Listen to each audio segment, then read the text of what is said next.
Hallelujah. आप सभी को जय मसीह की। प्रभु यीशु मसीह आप सभी को बरकतें दें, आशीषें दें।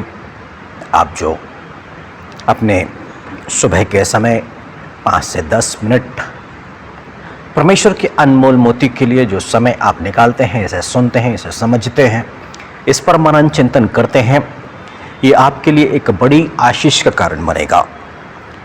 परमेश्वर की मौजूदगी, उसकी प्रेजेंस आपके ऊपर में एक ओस के समान उतर के आएगी।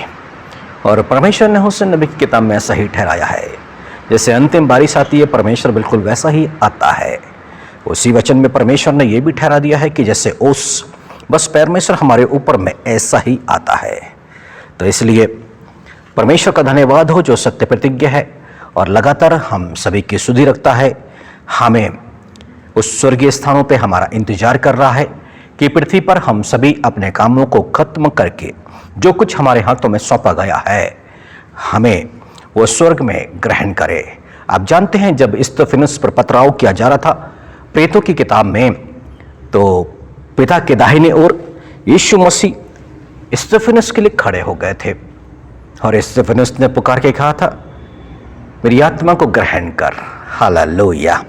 उतने ही याव के साथ इस पृथ्वी पर प्रभु यीशु मसीह के अनुग्रह से एक आशीषित जीवन को जीते हुए और अंत के समय में प्रभु यीशु मसीह आपके स्वागत के लिए खड़ा हो सके, इसी के लिए ये प्रयास पवित्र आत्मा की अगुवाई में परमेश्वर की इच्छा को, उसके वचन को आप तक पहुंचाया जा रहा है। आइए आज के वचन पर चलें। आज हम कल से थोड़ा सा आगे बढ़ेंगे। कल हम सीख रहे थे, यानी कि शुक्रवार के दिन में हमने सीखा था चतुर भंडारी, कि हमें एक मित्र बनाने की आवश्यकता है और वो जो स्वर्गीय स्थानों में जाने पर है, अनंत निवास में जाने पर है। और जब हम उससे मित्रता कर लेंगे, वो धन, वो संपत्ति जो परमेश्वर ने हमें दी है, उसके द्वारा मित्रता करनी है, सिर्फ शब्दों मात्र से नहीं। और जानते हैं, और जाते जाते यीशु मसीह कहते हैं वो भी तुम्हें अनंत निवासों में ले ले। हालेलुया। परंतु हमने वहाँ पर एक बात देखी थी कि एक धनवान व्यक्ति जो बैंजनी वस्त्र पहनता है, धूमधाम से रहता है, सुख विलास से रहता है, और उसकी देवड़ी पर लाजर को जो कंगाल है, घावों से भरा हुआ है, उसे रखा जाता है। ये दोनों ही परमेश्वर की संतान है, अब्राहम के वंशज है। अमीर यानी कि धनवान व्यक्ति अब्राहम का वंशज, कंगाल लाजर ये भी अब्राहम का वंशज। पर क्यों एक अधोलोक की आग की उस पीड़ा में तड़प रहा है और एक अब्राहम की गोद में आराम फरमा रहे, बड़े शांति से है? कभी आपने सोचा? आज सोचिए। ये वचन आपके सोच विचार के लिए आया है। और जानते हैं दोनों ही बाइबल को जानने वाले हैं, दोनों ही के पास में बाइबल है। परंतु जब धनवान व्यक्ति ने अब्राहम से प्रार्थना की कि लाजर को मेरे भाइयों के पास में भेज, यदि मरे हुए में से कोई जाएगा, गवाही देगा, तो वो उनका जीवन सुधर जाएगा और वो इस पीड़ा की जगह पर नहीं आएंगे, वो मन को फिरा लेंगे। हालेलुया। पर अब्राहम ने मना कर दिया। अब्राहम ने कहा उनके पास मूसा की और भविष्यद्वक्ताओं की किताबें हैं, वे उसकी सुने। यदि वो उसकी नहीं सुनते, तब तो फिर वो मरे हुए में से जो उनके पास जाए, वो उसकी भी नहीं सुनेंगे। हालेलुया। इसका मतलब बाइबल क्या कहती है? अमीर इंसान, धनवान व्यक्ति जिसके पास बाइबल तो थी, पर जीवन में उसने बाइबल पर कभी भी ध्यान, मनन चिंतन नहीं किया। बाइबल के लिए समय नहीं था, उसको पढ़ने का समय नहीं था। और इस करके बाइबल जैसे जीवन की मांग करती है, जो सामर्थ आती है और जैसा परमेश्वर की इच्छा है, उसके अनुरूप वो जीवन ना जी सका। यहाँ तक कि देवड़ी पर गरीब कंगाल लाजर था, उस पर भी उसने दया नहीं दिखाई। और आप जानते हैं मत्ती के सुसमाचार 23वीं अध्याय 23वीं आयत में लिखा है, 3 गंभीर बातें हैं इस व्यवस्था के अंदर में, और उसमें से एक गंभीर बात है दया, न्याय, दया और विश्वास। उसमें से गंभीर बात है दया। और जो गंभीर बात है ना, वो धनवान व्यक्ति के स्वभाव में थी ही नहीं कि वो कंगाल लाजर पर दया दिखाए। हालेलुया।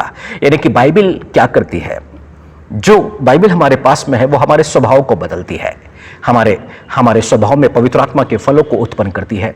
एक मनुष्य जो परमेश्वर के वचन को पढ़ता है, मन में रखता है, उस पर विचार करता है, वो वह फलों को उत्पन्न करना शुरू कर देता है। याकूब के नाम पत्र में लिखा हुआ है 3 उसकी 17वीं अध्याय में, ऊपर से आया हुआ ज्ञान वो तो पवित्र होता है, फिर मिलनसार होता है, फिर दया से परिपूर्ण होता है। यानी कि इसने उस ज्ञान को प्राप्त करने की कोशिश ही नहीं करी। घर में किताबें हैं, बावजूद बाइबल के लिए समय नहीं है। ये धूमधाम से रह रहा है, सुख विलास से रह रहा है, सारी बातों के लिए इसके पास में समय है, परंतु बाइबल पढ़ने के लिए समय नहीं है। मेरे प्रिय भाइयों और बहनों, आज ऐसे ही समय से परमेश्वर के लोग गुजर रहे हैं। उनके पास में परिवार के लिए समय है, लोगों के लिए समय है, सुख विलास से जीने के लिए समय है, नाना प्रकार की बातों के लिए बहुत समय है। उल जलूल व्यर्थ के कामों में अपने समय को व्यर्थ वेस्ट कर रहे हैं, परंतु जिस काम में अपने समय को देना है, यानी कि बाइबल को पढ़ना, मनन चिंतन करना, ध्यान करना, उस पर वो ध्यान नहीं कर पा रहे हैं। और यही वजह है कि लोग परमेश्वर के जीवन से दूर होते जा रहे हैं, अधोलोक की पीड़ा में। इसलिए तो यीशु मसीह ने कहा, बुलाए हुए बहुत पर चुने हुए थोड़े हैं। वो थोड़े से लोग हैं जो रोज नियमित बाइबल अध्ययन पर ध्यान देते हैं, वचन को सुनने के लिए चर्च में जाते हैं, मीटिंग्स में जाते हैं, लगातार संगति कर रहे हैं, बाइबल के वचनों पर अपने ध्यान को लगा रहे हैं। परंतु ये धनवान व्यक्ति धन की बहुतायत के बावजूद चूक गया अनंत जीवन से।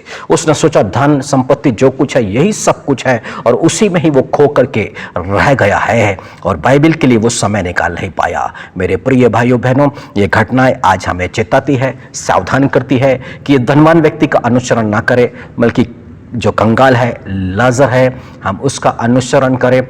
दुनिया भर की तकलीफों से गुजरने के बावजूद भी अच्छी कमाई का स्रोत नहीं था, शरीर भी साथ नहीं दिया था, बीमारी से जूझ रहा था, पर उसने कैसे जीवन को जिया है, क्योंकि बाइबल कहती है प्रकाशित वाक्य में कोई भी अशुद्ध मनुष्य वहां प्रवेश नहीं करेगा। तो इसका मतलब लाजर अशुद्ध नहीं था। कोई व्यभिचारी भी वहां पर प्रवेश नहीं करेगा, लाजर व्यभिचारी नहीं था। कोई भी मूर्ति पूजक वहां पर प्रवेश नहीं करेगा, इसका मतलब लाजर भी मूर्ति पूजक नहीं है, व्यभिचारी नहीं है।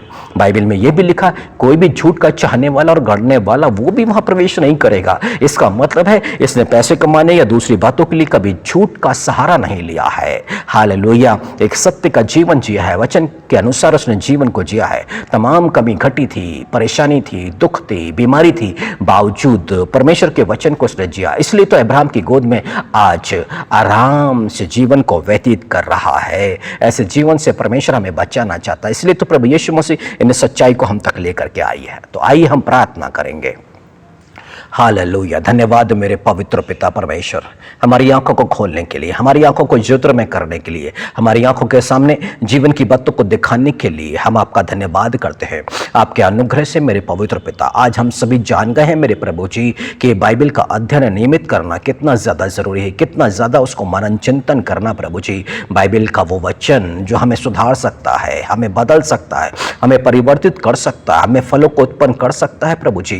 क्योंकि लिखा हुआ है वचन मत्ती 4:4 में कि मनुष्य रोटी से ही नहीं जीता, परमेश्वर के मुख से निकलने वाले हर एक वचन से जीता है। आपके वचन को धनवान व्यक्ति ने तुच्छ जाना, परंतु कंगाल ने अनमोल जाना, और आज वो अब्राहम की गोद में आराम से है, शांति से है। और इसलिए मेरे पवित्र पिता जब आंखें खोली है, हम सभी पर अनुग्रह करें, हर एक सुनने वालों पर अनुग्रह करें, उन्हें आशीषित करें, अपने आत्मा से भरे प्रभु जी, ताकि वचन के अनुसार वो जीवन को जी सके। पिता यीशु मसीह के नाम पर विनती करते हैं, आमीन।